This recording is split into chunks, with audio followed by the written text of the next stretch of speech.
అందరికీ నమస్కారం అండి. Welcome back to my channel. నా పేరు ఆదిత్య. మీరు చూస్తున్నారు ఆదిత్య ప్రభాకర్ ఛానల్. ఫ్రెండ్స్, నేను ఈ ఛానల్‌లో electric vehicles and solar power ప్లాంట్స్‌కి సంబంధించిన ఇన్ఫర్మేషన్ నేను చెప్తూ ఉంటాను. నా ఛానల్‌లో ఇప్పటికే 1,55,000 మంది సబ్స్క్రైబర్లు ఉన్నారు. మీకు electric vehicles and solar power ప్లాంట్స్‌కి డీటెయిల్స్ కావాలనుకుంటే మన పాత వీడియోస్ చూడండి. చూస్తే మీకు పూర్తి క్లారిటీ అయితే వస్తుంది. ఇప్పటి నుంచి నేను పూర్తిగా మన సోలార్ పవర్ ప్లాంట్స్‌కి సంబంధించిన డౌట్స్ కొన్ని ఎక్స్‌ప్లెయిన్ చేస్తూ ఉంటాను. దీంట్లో ఒక మెయిన్ ప్రశ్న, సోలార్ పవర్ ప్లాంట్‌లో మనకి కరెంట్ బిల్ ఎలా తగ్గుతుంది? దీని మీద ఏసీలు పనిచేస్తాయా? ఆ డీటెయిల్స్ అయితే అడుగుతున్నారు. ఇక్కడ నేను ఒక సోలార్ బిల్‌ని నేను ఒక ఎగ్జాంపుల్ కింద తీసుకొని, ఆ బిల్‌లో మనకి ఏమేమి ఉంటాయి? మనం ఎంత కరెంట్‌ని తయారు చేస్తాము? మనకి కరెంట్ బిల్ ఎలా తగ్గుతుంది? ఈ డీటెయిల్స్ అనేవి చెప్తాను. సో, మీకు ఎటువంటి సోలార్ పవర్ ప్లాంట్ ఇన్‌స్టాలేషన్స్ కావాలనుకున్నా కూడా మీరు స్క్రీన్ పైన డిస్‌ప్లే అవుతున్న నంబర్‌కి అయితే మీరు కాల్ చేయొచ్చు. ఇప్పుడు మీకు కొన్ని నెంబర్స్ కనిపిస్తున్నాయి కదా! ఈ నెంబర్స్‌కి మీరు కాల్ చేయండి. ఒకవేళ మీ నుంచి ఆన్సర్ రాకపోతే మీ క్వెరీని అక్కడ వాట్సాప్‌లో మెసేజ్ చేయండి. మా టీమ్ మీకు రెస్పాండ్ అవుతుంది. సో, ఇప్పుడు బేసిక్‌గా ఒక ఇంటికి మనం సోలార్ పెట్టాలంటే మినిమమ్‌గా మనం చెప్పేదేంటంటే, ఒకవేళ అది ఇండిపెండెంట్ హౌస్ అవ్వాల్సొస్తుంది. అండ్ ఇండిపెండెంట్ హౌస్ లేకపోయినా మనము అపార్ట్మెంట్‌కి కూడా పెట్టొచ్చు. అపార్ట్మెంట్‌కి కూడా మనం పెడతాము. అండ్ దీని తర్వాత మెయిన్ ఏంటంటే, మీకు కరెంట్ బిల్ ఒక ₹2,000 పైనొస్తే మీకు సోలార్ బెనిఫిట్ అని చెప్తాము. సమ్మర్‌లో 2,000 వచ్చి 1,500 మిగతా రెయినీ సీజన్‌లో, వింటర్ సీజన్‌లో వస్తుందనుకుంటే కనుక మీరు ఖచ్చితంగా సోలార్ కనెక్షన్ తీసుకోవచ్చు. ఇలాగైతే తీసుకోవచ్చనమాట.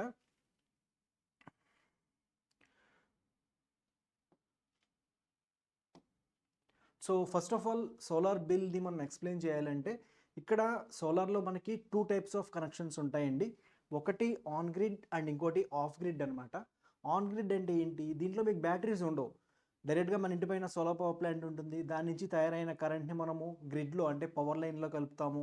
మనకి సోలార్ ఉన్నప్పుడు మనం సోలార్‌లో పవర్ వాడుకుంటూ ఉంటాము. సోలార్ లేదనుకోండి, అంటే నైట్ టైమ్ ఉన్నాం మనము, ఆ గ్రిడ్‌లో కరెంట్ వాడుకుంటాం. అంటే లైన్‌లో కరెంట్ వాడుకుంటాం అనమాట. సో, ఆఖరిలో మనకి బిల్ తీస్తున్నప్పుడు దానికి దీనికి డిఫరెన్స్ చూసి మనకి పవర్ బిల్ అనేది ఇవ్వడం జరుగుతుంది. ఒకవేళ మనము సోలార్‌లో తయారైన కరెంట్ కంటే ఎక్కువ కరెంట్ మనం వాడుకున్నామనుకోండి. సపోజ్ మనము 3 కిలోవాట్ ప్లాంట్ పెట్టుకున్నాము. 3 కిలోవాట్ ప్లాంట్ సపోజ్ ఒక 350-400 యూనిట్లు తయారు చేస్తుంది ప్రతి నెల. ఒకవేళ ఈ 350-400 యూనిట్లు దాటి కనుక మనము కరెంట్ బిల్ అనేది వాడుకుంటే, ఆ రిమైనింగ్ అమౌంట్‌కి మనం బిల్ పే చేయాల్సొస్తుంది. ఒకవేళ ఈ 350 కంటే తక్కువ మనం వాడుకుంటే కనుక డిపార్ట్‌మెంట్ మనకి తిరిగి పే చేస్తుంది. అయితే డిపార్ట్‌మెంట్ పేమెంట్స్ అనేవి మనకి కొంచెం టైమ్‌లీగా ఉండవనమాట. సో, ఒకవేళ మీ మంత్లీ కన్జంప్షన్ గనక 300 నుంచి 400 యూనిట్స్ అలా వస్తుందనుకోండి. మనము ఇక్కడ ఆన్ గ్రిడ్ వాళ్ళకి 3 కిలోవాట్ బెటర్ అని చెప్తాము. ఇక్కడ నేను ఎక్స్‌ప్లెయిన్ చేసే కరెంట్ బిల్ కూడా 3 కిలోవాట్ కరెంట్ బిల్‌ని ఎక్స్‌ప్లెయిన్ చేస్తున్నాము. అయితే మనకొక డౌట్ రావచ్చు. ఇవాళ మనం కన్జంప్షన్ ఇలా ఉంది కదా! 3 కిలోవాట్ అంటే ఆహ్, 300-400 యూనిట్లు మనం వాడుతున్నాము. రేపన్న రోజు మనకి కన్జంప్షన్ పెరుగుతుందన్న డౌట్ మీకు రావచ్చు. ఎందుకంటే ఇవాళ ఉన్న ఎండలు మనకి రేపు ఉండవు. సో, మనం ఏం చేయాల్సొస్తుంది, ఒక్కసారి మనం ఈ ప్లాంట్ పెడితే 25 ఇయర్స్ పాటు ప్లాంట్ అలాగే ఉంటుందండి. మనం మళ్ళీ దాన్ని మార్చలేము. సో, ఇప్పుడు కొంతమంది మనం ఏం చేస్తున్నామంటే, పేపర్ వర్క్ మొత్తం మనం 5 కిలోవాట్‌కి చేస్తున్నాము. అంటే ఇక్కడ ఇదేంటిది? ఇక్కడ మనం ఏం చేస్తున్నామంటే 3 కిలోవాట్‌కి సంబంధించిన ప్యానెల్స్ ఇస్తున్నాము. అండ్ ఇన్వర్టర్ ఏదైతే ఉందో, అంటే ఇన్వర్టర్ అంటే మీరు మీ ఇంట్లో ఇన్వర్టర్ అనుకుంటారు. కాదండి ఇది. ఇదేం చేస్తదంటే మనకి సోలార్‌లో తయారయ్యేది డీసీ కరెంట్. ఈ డీసీ కరెంట్‌ని ఏసీ కరెంట్ కింద కన్వర్ట్ చేసి అది గ్రిడ్‌లో కలుపుతుందనమాట. ఈ ఇన్వర్టర్ ఏం చేస్తున్నాం మనము 5 కిలోవాట్‌కి ఇస్తున్నాము. సో, ఈ 5 కిలోవాట్ సిస్టమ్ ఇప్పుడే మనం చేసేయడం వల్ల మనకొచ్చే బెనిఫిట్ ఏంటంటే, పేపర్ వర్క్ గాని మొత్తం ఈ ఇన్వర్టర్ మనం ఇప్పుడే 5 కిలోవాట్‌కి రెడీ అవ్వడం వల్ల మనం చేసే పనేంటంటే, రేపన్న రోజు మనం ఓన్లీ ఈ ప్యానెల్స్ పెంచుకుంటే సరిపోతుంది. అటువంటి ప్లాంట్‌ని ఇవాళ ఎక్స్‌ప్లెయిన్ చేయబోతున్నాను. ఇక్కడ మనం ఇన్వర్టర్ ఒకవేళ 3 కిలోవాట్ తీసుకుంటే మనం ఈ 25 ఏళ్ళు ఈ 3 కిలోవాట్ పైనే మనం ఉండాల్సొస్తుంది. కరెక్ట్‌గా చెప్పాలంటే 3 కాదు, 3.3 అనమాట. 5 అంటే మనకు 5 కూడా రాదు. 5.5 వస్తాయి. సో, ఇక్కడ మనము ఓన్లీ 5 కిలోవాట్ ఇన్వర్టర్ ఒకటి అండ్ 3 కిలోవాట్ ప్యానెల్స్‌తో మనం ఒక సిస్టమ్ అనేది మనం పెట్టడం జరిగింది విజయవాడలో. ఈ ప్లాంట్ యొక్క మీకు జనరేషన్ చూపిస్తాను నేను. ఈ ప్లాంట్ జనరేషన్ గనుక మీరు చూస్తే, ఇది చూడండి, మనం ఏవైతే ప్లాంట్ ఇన్‌స్టాలేషన్ చేశామో, వాళ్ళకి మనం ఒక యాప్ ఇస్తామన్నమాట. వాళ్ళకి ఒక యాప్ ఇచ్చినప్పుడు ఏమవుతుందంటే పలానా టైంకి ఇది నేను మార్నింగ్ 8:40కి నేను స్క్రీన్ షాట్ తీయడం జరిగింది.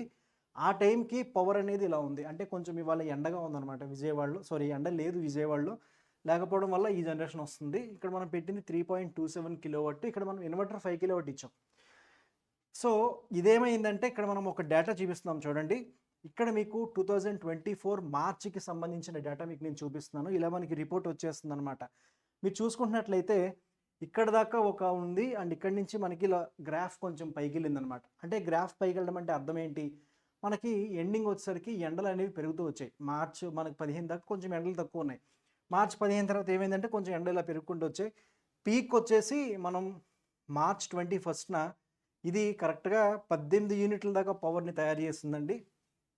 ఇక్కడ ఈరోజు ఏదైతే ఉందో ఇక్కడ 18 యూనిట్లు పవర్ చేస్తుంది. మనం 3 కిలోవాట్ ప్లాంట్ అనమాట. 18.5 అనుకుంటా, నాకు కరెక్ట్గా ఐడియా లేదు. సో ఈ 18.5ని తయారైందనమాట. అండ్ ఒకసారి ఇక్కడ మీరు చూస్తే ఈ మార్చిలో మనకి తయారైన కరెంటు 454.5 యూనిట్స్ అనేది తయారైంది మార్చిలో. ఇది నెక్స్ట్ మనము ఏప్రిల్ చూద్దాము.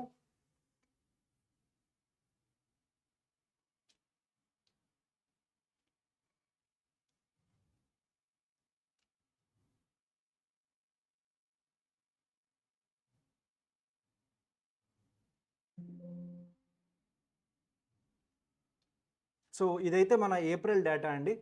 చూడండి ఇక్కడ 2024 ఏప్రిల్లో మనకి ఎంత కరెంట్ తయారైంది? ఫస్ట్లో మనకి ఏప్రిల్లో ఒక 4-5 డేస్ మనకి ఎండలు కరెక్ట్గా లేవు. అండ్ ఇక్కడ మీరు చూస్తున్నారు కదా 18 యూనిట్స్ దాకా తయారైంది ఏప్రిల్ 14న. ఇది ఏప్రిల్ డేటా కనుక చూసుకుంటే 504 యూనిట్స్ తయారైందండి. 504 యూనిట్స్ తయారైంది ఏప్రిల్లో. అంటే ఇక్కడ యావరేజ్ చూద్దాం. ఏప్రిల్లో మనకి 30 రోజులు ఉంటాయి. 504/30 యూనిట్లు కనుక లెక్కేసుకుంటే మినిమంగా 500 అంటే లాస్ట్ టైం మనం కొంచెం లెక్కల్లో తప్పేసాము. తప్పేయడం వల్ల కొంతమంది కామెంట్ పెట్టారు, ఇదేంటిది 504/30 డేస్. అంటే ఇది యావరేజ్గా ఒక 17 యూనిట్స్ దాకా తయారు చేస్తుందండి ప్రతిరోజు. 17 యూనిట్స్ దాకా తయారు చేసింది ఈ 3 కిలోవాట్ ప్లాంట్ అనమాట. లాస్ట్ టైం నేను కొంచెం లెక్కలు తప్పెట్టాను. తప్పెట్టడం వల్ల అంటే మనం వీడియో చేస్తున్నప్పుడు కొంచెం కంగారు మాడతాము.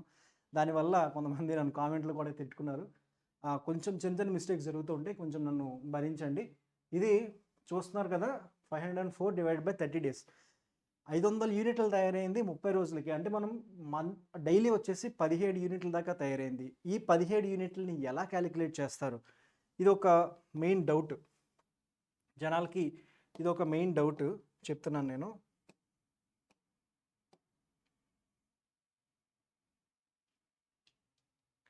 ఇది ఎలా క్యాలిక్యులేట్ చేస్తాం మనము అని చూద్దాము. సో ఈ టైంలో అంటే మనకి సన్ రైజ్ ఎప్పుడు ఉంటుంది? సన్ రైజ్ మార్నింగ్ 6 AM ఉంటుంది కదా. 6 AM టు 6 PM దాకా మనకి సన్ అనేది ఉంటుంది. సో ఈ టైంలో మనకి కరెంట్ తయారవుతుంది. ఇది గ్రాఫ్ చూసుకుంటే ఇలా ఉంటుందండి గ్రాఫ్. మీకు నేను యాప్ చూపించాను కదా, యాప్లో 6 AM, 7, 8, 9, 10, 11, 12, 1, 2, 3, 4, 5, 6 ఇలా ఉంటుంది. 6 AMకి మనకు కొంచెం తక్కువ కరెంట్ తయారవుతుంది అండ్ 7కి కొంచెం పెరుగుతుంది. అలాగా 12కి పీక్లోకి వెళ్తుంది. 12కి పీక్ అంటే 12కి మనకి ఎక్కువ కరెంట్ తయారవుతుంది అనమాట. 12కి ఎక్కువ కరెంట్ తయారైన అంటే మనకి ఎండ ఎక్కువ ఉంటుంది కదా, డైరెక్ట్గా ప్యానల్స్ మీద మనకి ఎండ పడుతుంది. దీనివల్ల మనకి 12కి జనరేషన్ ఎక్కువ ఉంటుంది. అది నెమ్మదిగా తగ్గిపోతుంది, 6కి ఎండ్ అయిపోతుంది. ఇది అలా మనకి సోలార్ పవర్ అనేది తయారవుతుంది అనమాట. దీంట్లో 6కి మనం నిద్ర లేచాము, ఏసీ ఆఫ్ చేసి ఉంటుంది. ఈ టైంలో మనం ఏసీలు అవి ఆన్ చేయము. ఇక్కడ ఏసీలు ఆన్ చేయం కదా, ఇక్కడ కూడా ఏసీలు ఆన్ చేయం, ఇక్కడ కూడా ఏసీలు ఆన్ చేయం. ఈ టైంలో మనం ఏసీ ఆన్ చేసాము అంటే మనం 12 గంటలకి ఏసీ ఆన్ చేయడం జరిగింది. అప్పుడు ఏసీ ఎంత తీసుకుంటుంది? ఒక 1.5 కిలోవాట్ దాకా పవర్ తీసుకుంటుంది. ఈ 1.5 కిలోవాట్ పవర్ ఎక్కడి నుంచి తీసుకుంటుంది? మనం ఒక 3 కిలోవాట్ సోలార్ ప్యానల్స్ పెట్టాం కదా, మధ్యాహ్నం వచ్చేసరికి ఈ ప్యానల్స్ వచ్చేసి 2.8 కిలోవాట్ దాకా పవర్ని తయారు చేస్తాయి. కరెక్ట్గా మంచి మనకి ఎండ ఉందనుకుంటే 2.8 కిలోవాట్ దాకా పవర్ని తయారు చేస్తాయి. ఈ టైంలో ఈ 1.5 కిలోవాట్ మనకి ఏసీ పనిచేసేస్తుంది ఓన్లీ సోలార్ పైన. అదే మీరు ఈ 12 గంటలకి 2 ఏసీలు రన్ చేసుకున్నారు. అంటే మీరు ఒక 3 కిలోవాట్ దాకా లోడ్ ఏసారు. 2 ఏసీలతో పాటు ఇంట్లో ఫ్రిడ్జ్ గానీ, గ్రైండర్ గానీ, వాషింగ్ మిషన్ గానీ, ఇవన్నీ రన్ చేసుకొని మీరు 4 కిలోవాట్ దాకా లోడ్‌కెళ్ళిపోయారు. మనకిక్కడ తయారీ ఇదే కదా! తయారీ 2.8 కిలోవాటే కదా! మరి రిమైనింగ్ పవర్ ఎక్కడి నుంచి తీసుకుంటాం? చూసుకుంటే కనుక రిమైనింగ్ పవర్ మనం గ్రిడ్ నుంచి తీసుకుంటాము. గ్రిడ్ అంటే పవర్ లైన్స్ అనమాట. చూడండి ఇక్కడ గ్రిడ్ ఇది. ఇది సోలార్. కొంచెం డౌట్స్ ఏమైనా ఉంటే కనుక కింద ఖచ్చితంగా కామెంట్ చేయండి. నేను మళ్ళీ వీడియో పెడతాను. గ్రిడ్, సోలార్ ఇదొచ్చేసి మన ఇల్లు అనమాట. సో ఇక్కడ సోలార్ నుంచి కరెంట్ వస్తుంది. ఒకవేళ సోలార్ లేకపోతే గ్రిడ్ నుంచి తీసుకుంటుంది. అలాగే గ్రిడ్ లేకపోతే సోలార్ నుంచి తీసుకుంటుంది. అలాగా మనకి కావాల్సిన కరెంట్ని మనకు అసలు తెలియదనమాట. మనకి ఏసీ రన్ అవుతున్నా, లేకపోతే 2 ఏసీలు రన్ అవుతున్నా, 3 ఏసీలు రన్ అవుతున్నా, సోలార్ నుంచి వస్తుందా, లేకపోతే బయట గ్రిడ్ నుంచి వస్తుందా, ఈ డీటెయిల్స్ అనేవి మనకు కరెక్ట్గా తెలీదు. సో అలాగా మనకి సోలార్ పవర్ ప్లాంట్స్ అనేవి పనిచేస్తాయి అన్నమాట. ఇక్కడ మీకు ఇంకొక డేటా చూపిస్తున్నాను. ఇది చూడండి, ఇది మేలో తయారైన డేటా. మేలో మీరు చూసుకుంటే, మేలో మనకి ఇవాళ 12th కదా, అంటే 11 డేస్ అయింది. ఈ 11 డేస్కి 173 యూనిట్లు పవర్ అనేది తయారైందనమాట. ఇక్కడ మీరు చూసుకుంటే గత 4 డేస్ నుంచి మనకి వర్షాలు పడుతున్నాయి కదా. 4 డేస్ నుంచి విజయవాడలో విపరీతమైన వర్షాలు పడ్డాయి. మనకి ఎండ అనేది కరెక్ట్గా లేదు. సో ఇక్కడ మీరు చూసుకుంటే లీస్ట్ అంటే నేను హైయెస్ట్ చెప్పాను, నేను 3 కిలోవాట్కి 18.5 యూనిట్స్ తయారవుతుందని చెప్పాను. మరి లీస్ట్ ఎంత? మరి వర్షాలు పడుతున్నప్పుడు పరిస్థితి ఏంటి అని అడుగుతారు. వర్షాలు పడుతున్నప్పుడు మీకు ఇంత కరెంట్ తయారవుతుంది. చూస్తున్నారు కదా ఇక్కడ గ్రాఫ్ చూడండి. 12/7 అంటే 7th తారీఖున మనకు వర్షాలు పడ్డాయి. ఆ రోజున 12 యూనిట్ల పవర్ తయారు చేసింది ఈ సిస్టమ్. 12 యూనిట్ల పవర్ అంటే మీకు అర్థమైంది కదా. ఇక్కడ మనం చెప్పుకోవాల్సిన విషయం ఏంటంటే, మినిమంగా ఒకరోజు 12 యూనిట్లు తయారు చేస్తుంది, ఒకరోజు 13 తయారు చేస్తుంది, ఒకరోజు 18 తయారు చేస్తుంది, ఒకరోజు 15 తయారు చేస్తుంది. యావరేజ్గా మనం చెప్తాము. అంటే నెలకి మనం పెట్టిన ప్యానెల్స్ ఏవైతే ఉన్నాయో, మోనోపెర్క్ హాఫ్ కట్ ప్యానెల్స్ ఏవైతే ఉన్నాయో, ఈ ప్యానెల్స్ వచ్చేసి యావరేజ్గా 1 కిలోవాట్కి 5 యూనిట్స్ అనేవి తయారు చేస్తాయి అన్నమాట. 1 కిలోవాట్కి 5 యూనిట్స్ తయారు చేస్తాయి మోనోపెర్క్ హాఫ్ కట్ ప్యానెల్స్. ఒకవేళ మనం ఇప్పుడు కొత్తగా లేటెస్ట్ టెక్నాలజీ ఏంటంటే బైఫేషియల్ ప్యానెల్స్ అండి. ఈ బైఫేషియల్ ప్యానెల్స్ ఏం చేస్తాయంటే, బైఫేషియల్ అంటే రెండు వైపుల నుంచి కరెంట్ తయారు చేస్తాయి అన్నమాట. అంటే ఒకవైపు ప్యానెల్ అలా ఉంటుంది కదా, ప్యానెల్ ఇలా ఉంటుంది, ఇలా మనకి సన్ ఉంటుంది, సన్ తీసుకుని ప్యానెల్ వెలుగుతుంది. కానీ వెనకాల కూడా మనకి దీనికి ట్రాన్స్పరెంట్ ఉండడం వల్ల రిఫ్లెక్షన్ ఏదైతే ఉంటుందో ఆ రిఫ్లెక్షన్ నుంచి కూడా మనకి పవర్ తయారవుతుంది. సో 1 కిలోవాట్ వచ్చేసి మనకి బైఫేషియల్లో యావరేజ్గా మనము 6 యూనిట్స్ చెప్పుకోవచ్చు. అది ఒకరోజు 21 కూడా రావచ్చు, 22 కూడా రావచ్చు. వచ్చిన సందర్భాలు కూడా మనకు ఉన్నాయి.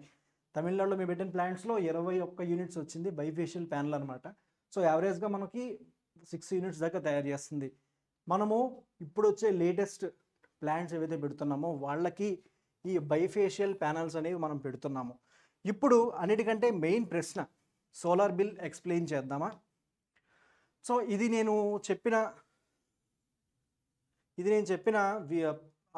యూనిట్ అండి. ఇది మనం విజయవాడలో మనం పెట్టిన ప్లాంట్ అనమాట. ఇక్కడ మీరు చూస్తే కొత్తగా పెట్టిన యూనిట్ ఇది. ఇది 5 కిలోవాట్ కాంట్రాక్ట్ లోడ్ అంటారు. కాంట్రాక్ట్ లోడ్ అంటే మనం డిస్కమ్తో కనెక్ట్ అయి ఉన్న లోడ్. ఈ లోడ్ మనకి ఎంత ఉంటే సోలార్ పవర్ ప్లాంట్ అంత పెట్టుకోవచ్చు. ఇక్కడ మనం ఏం చేసాము, కాంట్రాక్ట్ లోడ్ 5 కిలోవాట్ తీసుకున్నాము, కనెక్టెడ్ లోడ్ 5 కిలోవాట్ తీసుకున్నాము. ఇది డొమెస్టిక్కి మాత్రమే మనకి సబ్సిడీ వస్తుంది. డొమెస్టిక్ కాకుండా మీరు కమర్షియల్కి సబ్సిడీ తీసుకుందాం అనుకుంటే కమర్షియల్ సబ్సిడీ రాదన్నమాట.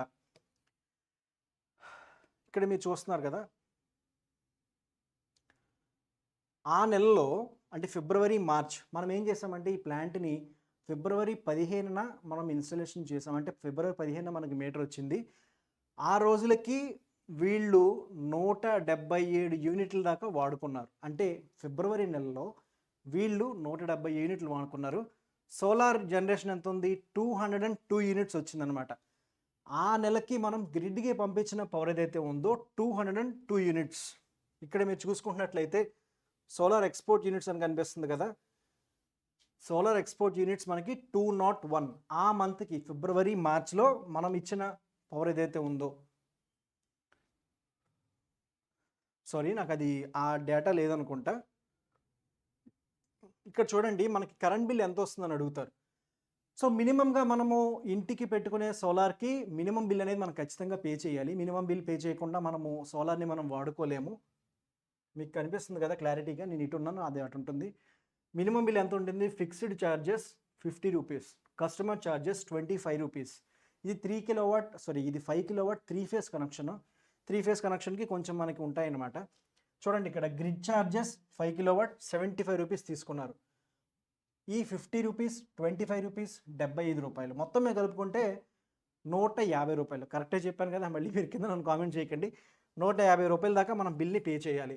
150 రూపాయల బిల్లు అది ఇక్కడ వీళ్ళు ఎంత పే చేస్తారు? ఆ నెలలో వీళ్ళకి సోలార్ ఉన్న వీళ్ళు పే చేసిన అమౌంట్ వచ్చేసి 442 రూపాయలు. ఎందుకు పే చేశారు చూడండి, ఇక్కడ ట్రూ అప్ ఛార్జెస్ అని ఉంటాయి. ఇక్కడ ఉంది కదా మీకు true up charges. True up charges అంటే ఏంటి? 2019 దాకా ఉన్న విద్యుత్ బకాయిలని ఈ గవర్నమెంట్ జనాల దగ్గర వసూలు చేస్తోంది. సో అది 36 ఇన్స్టాల్మెంట్లు ఉంటుంది. 36 ఇన్స్టాల్మెంట్స్కి 20 ఇన్స్టాల్మెంట్ లెక్కన 80 రూపాయలు వసూలు చేశారు. అండ్ ఇంకోటి FPPCA charges, fuel purchase and transport charges అని అంటారు. ఇది ఈ 2022 అంటే ఫిబ్రవరి 2022 తారీఖుకి అంటే ఆ రోజుకి సంబంధించిన 119 రూపాయలు వసూలు చేశారు. నెక్స్ట్ FPPCA ఇంకోటి అనమాట. ఇది 2024 జనవరి, ఈ జనవరికి సంబంధించిన FPPCA ఛార్జ్ 91 రూపాయలు. ఇది అందరికీ వస్తుందా అంటే ఆ టైంలో 2022లో మీరు కనుక ఏసీలు అవి వేసుకొని కరెంట్ బిల్ మీకు కనుక ఎక్కువ వచ్చింది అనుకోండి, సపోజ్ ఆ టైంలో మీకు ఒక 3000 కరెంట్ బిల్ కట్టారనుకోండి, ఈ 3000కి సంబంధించిన ట్రూ అప్ ఛార్జ్ మీకు ఈ నెలలో వస్తుంది. ఇది ఎన్ని ఇన్స్టాల్మెంట్లు వస్తుంది? 16 ఇన్స్టాల్మెంట్లు వస్తుంది అనమాట. ఈ 16 ఇన్స్టాల్మెంట్లు అయిపోయిన తర్వాత ట్రూ అప్ ఛార్జ్ ఉండొచ్చు లేకపోవచ్చు. సో అది రేపొద్దున్న ఎలక్షన్స్ పైన డిపెండ్ అయి ఉంటుంది. ఇంకోటి FPPCA ఛార్జ్, ఇది కూడా మనం చూస్తున్నాం కదా, 2 ఏళ్ల క్రితం ఇప్పుడు వసూలు చేస్తున్నారు. అండ్ ఈ సంవత్సరానికి జనవరిది కూడా ఇప్పుడు వసూలు చేస్తున్నారు. ఇది కనుక లేకపోతే ఇది ఎంత ఉంటుంది? 81 అంటే మొత్తం మీద 200, ఇది ఒక 91. సో యావరేజ్గా 291 రూపీస్ వీళ్ళు ఓన్లీ ఛార్జెస్ అనేవి పే చేశారు. దీంట్లోంచి 442లోంచి 290 రూపీస్ కనుక తగ్గిస్తే వీళ్ళు సోలార్ వాడుకోవడం వల్ల సేవ్ చేసుకున్న బిల్ అండ్ వీళ్ళు కట్టాల్సిన బిల్ కేవలం 150 రూపాయలు మాత్రమే. అండ్ నెక్స్ట్ మీకు ఇంకోటి చూపిస్తాను. ఇది మార్చ్ బిల్ అనమాట. అంటే మార్చ్ బిల్ మనకి ఏప్రిల్లో వస్తుంది కదా, అలాగా చూడండి. ఇక్కడ సోలార్ ఎక్స్పోర్ట్ చేసిన యూనిట్స్ ఏవైతే ఉన్నాయో ఎంత? 330 యూనిట్స్. సో ఇక్కడ వీళ్ళు వాడుకున్న పవర్ ఏదైతే ఉందో 175 యూనిట్లు. వీళ్ళకి ఇంకా ఇక్కడ బ్యాలెన్స్ అంటే ఎక్స్ట్రా ఉండే అమౌంట్ ఏదైతే ఉందో, ఈ ఎక్స్ట్రా అమౌంట్ ఎంత ఉంది? 155 యూనిట్లు వీళ్ళవే డిస్కమ్ దగ్గర ఉన్నాయన్నమాట. సో అలాగా వీళ్ళకి ఈ మంత్ వచ్చిన బిల్ ఎంత చూడండి, 531 రూపాయి. ఇంతెందుకు వచ్చింది 531 రూపాయి అంటే, ఇందాక నేను చెప్పాను కదా ట్రూ అప్ ఛార్జ్ ఇది 81 రూపాయి. అండ్ FPPCA ఛార్జ్ మార్చ్లో 221 రూపాయి. ఇందాక ఎంత వచ్చింది అది? ఒక నిమిషం. ఇందాక ఎంత వచ్చింది అది? ఇందాక 119 వచ్చింది, ఇప్పుడు 221 వచ్చింది. ఎందుకు వచ్చింది? ఇది మార్చ్ కాబట్టి ఈ కస్టమర్ మార్చ్లో 2022లో ఏసీలు అవి రన్ చేయడం వల్ల, జనరల్గా మనం మార్చ్లో ఏసీలు ఆన్ చేస్తాం కదా, దీనివల్ల ట్రూ అప్ అదే ఏవైతే FPPCA ఛార్జ్ ఉందో ఇది 119 వచ్చేది 221 రూపాయి వచ్చిందనమాట.